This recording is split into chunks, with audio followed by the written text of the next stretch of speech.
जब हम भारत में ऑर्गेनाइज्ड क्राइम या संगठित अपराध की बात करते हैं तो जहन में क्या आता है? शायद फिल्मों वाले डॉन, उनकी गाड़ियां, उनके अड्डे, है ना?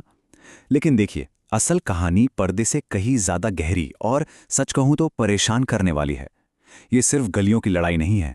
ये तो ऊंचे ऊंचे दफ्तरों तक फैला एक ऐसा अदृश्य जाल है जिसे समझना बहुत जरूरी है।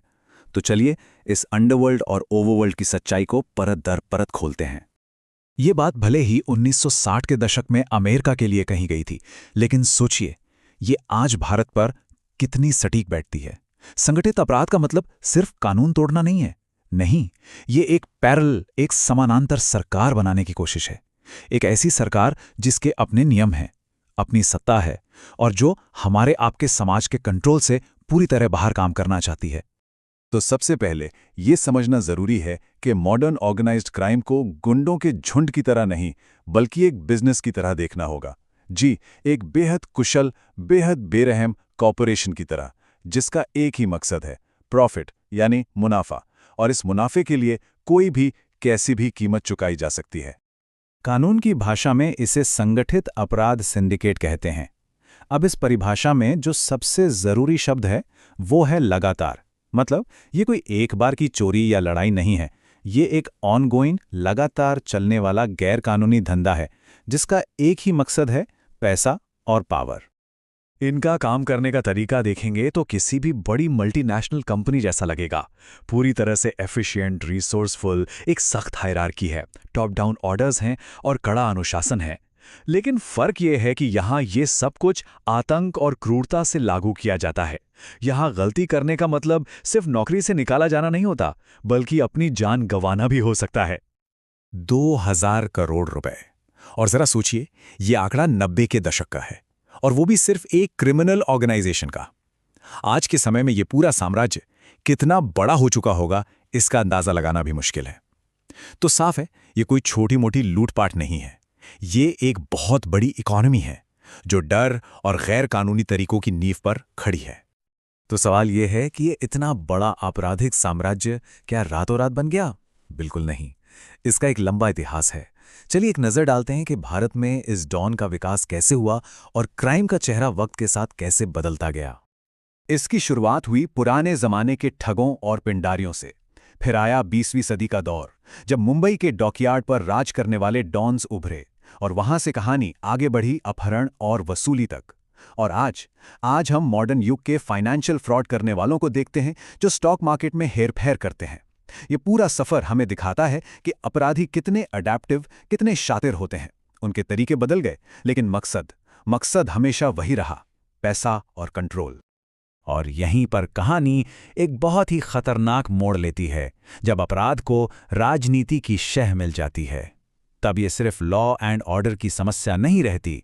नहीं, ये हमारे लोकतंत्र, हमारी डेमोक्रेसी की जड़ों पर सीधा हमला बन जाता है। ये एक लेन देन का रिश्ता है, एक दूसरे को फायदा पहुंचाने वाला। अपराधी नेताओं को चुनाव जीतने के लिए पैसा और मसल पावर देते हैं, और बदले में नेता उन्हें कानून के लंबे हाथों से बचाते हैं। ये एक ऐसा दुष्चक्र है, एक ऐसा विशिष्ट साइकिल है जिसमें दोनों लगातार और ज्यादा ताकतवर होते जाते हैं। और इसके नतीजे बहुत ही भयानक हैं। जब अपराधी ही कानून बनाने लगे, जब पुलिस लाचार हो जाए और जब ईमानदार अफसरों को साइडलाइन कर दिया जाए, तो क्या होता है? पूरे सिस्टम से, पूरी व्यवस्था से आम नागरिक का भरोसा उठ जाता है। अब तक हम बात कर रहे थे अंडरवर्ल्ड की, जो गलियों से ऑपरेट करता है। लेकिन ऑर्गेनाइज क्राइम का एक और चेहरा भी है, एक ऐसा चेहरा जो आलीशान दफ्तरों और बोर्डरूम से काम करता है। चलिए अपराध के इस सफर को समझते हैं, सड़क से सूट तक। तो क्या वाकई सारा ऑर्गेनाइज्ड क्राइम सड़कों पर और गैंग्स के बीच ही होता है? नहीं, बिल्कुल नहीं। अपराध की एक और दुनिया है, एक ऐसी दुनिया जहां हथियार, बंदूकें नहीं, बल्कि पेन, कीबोर्ड और झूठे दस्तावेज होते हैं। इसे कहते हैं व्हाइट कॉलर क्राइम। कह सकते हैं कि ये अंडरवर्ल्ड का पढ़ा लिखा सूट बूट वाला कजिन है। ये अपराधी समाज के वो लोग हैं जिन्हें इज्जतदार कहा जाता है, जो अपनी पोजीशन का इस्तेमाल करके अरबों की धोखाधड़ी को अंजाम देते हैं।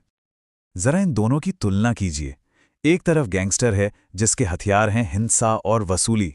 दूसरी तरफ एक कॉर्पोरेट एग्जीक्यूटिव है जिसके हथियार हैं जालसाजी और धोखाधड़ी। जगह अलग, तरीके अलग, लेकिन मकसद एक ही है, गैर कानूनी तरीके से पैसा और ताकत हासिल करना। ये नाम शायद सबको याद होंगे। हर्षद मेहता, जिसने आम इन्वेस्टर्स के सपनों को कुचलकर शेयर बाजार को हिला दिया। विजय माल्या, जिसने जनता के पैसे से भरे बैंकों को अरबों का चूना लगा दिया।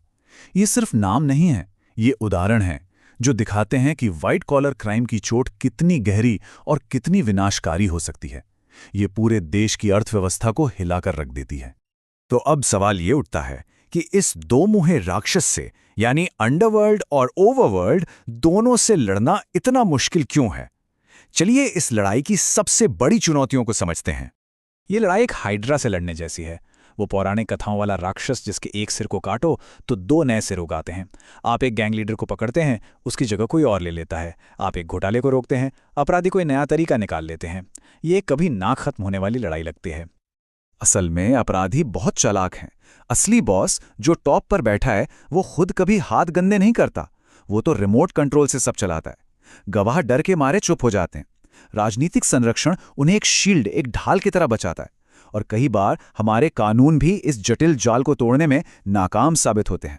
तो फिर इसका हल क्या है? एक्सपर्ट्स एक मल्टी लेवल बैटल प्लान सुझाते हैं। एक सख्त सेंट्रल कानून बनाना, भ्रष्ट अधिकारियों की पहचान करना, अपराधियों की अवैध संपत्ति को जब्त करना और इस लड़ाई को फंड करने के लिए एक नेशनल फंड बनाना। मतलब एक चौतरफा हमला करने की जरूरत है। आखिर में ये एक सवाल सोचने पर मजबूर करता है। जब अपराध और व्यवस्था के बीच की लकीर ही धुंधली हो जाए तो इसकी असली कीमत कौन चुकाता है? इसका जवाब हम सब जानते हैं। आम नागरिक, अपने भरोसे से और अपनी सुरक्षा से।